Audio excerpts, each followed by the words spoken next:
Phantom were doing this, were wanting to do these kind of genre horror films with Blumhouse. So I had a story that was ready to pitch that I'd been thinking of for quite a long time, which was this idea of a prisoner that comes into a kind of underground detention center who is more scary than the guards and who freaks out the other prisoners. And we kind of developed it from there, brought in these kind of elements of Arab mythology with the Ghoul. Netflix came in at a pretty early stage. We had already started filming, and then we showed them a pretty early cut. And they were like, why don't we do this as a series? And we thought that immediately we're like, that's a great idea, because being able to flesh out things that you can't really flesh out in a feature film, and it's just like one of those things that every writer and every director loves to do. I think now that Netflix is here, there's actually like an opportunity to sort of like do that. Absolutely. I think we are in the golden age of television right now. Look, for every writer, like, I mean, this is for me personally. It's like I write something and I start to like my character's journey so much that you don't want the journey to end, right? That's also the point. Netflix and the other streaming services allow you to be able to create these characters. You go on these journeys with them that don't have to end in 3 hours. They go on for 8 hours and they go on for multiple years. And that's a relationship that is only possible in this kind of medium. For a writer, for a content creator, for actors, I think is wonderful.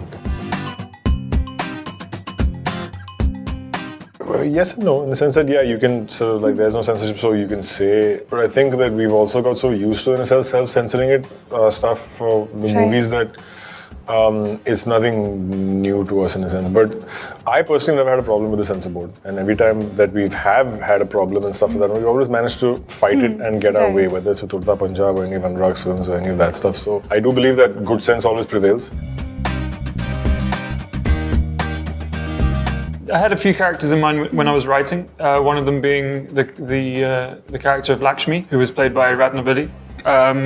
That was always in my mind. When it came to actually, when the script was finished and when we were developing it, Manav and Radhika were very, very early on. We thought these guys would be wonderful to do it. And then the rest of the actors were found through the casting process.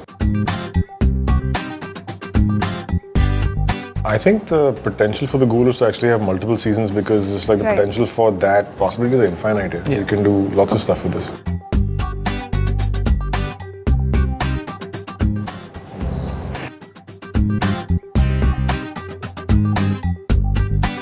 I think horror in India, we felt was largely underserved. I don't think we make enough horror as much as we actually consume horror. I mean, every horror film that comes out is actually going out there and is actually playing to audiences, and then it's a good community kind of thing. They actually end up making money. So, but we just don't make enough horror films. I think that we make too little of them. And I think that, and horror is one of those things that, you know, the language, it crosses so many boundaries. Because it's like the language of it is just so universal. So right in the beginning, we're like, why aren't we making more horror movies? Why aren't we making more horror shows? Why aren't we doing more horror stuff? And I think the partnership between us and Blumhouse and Netflix came from that, where we're like, okay, we need to be able to get more new, interesting, cool horror stuff out there.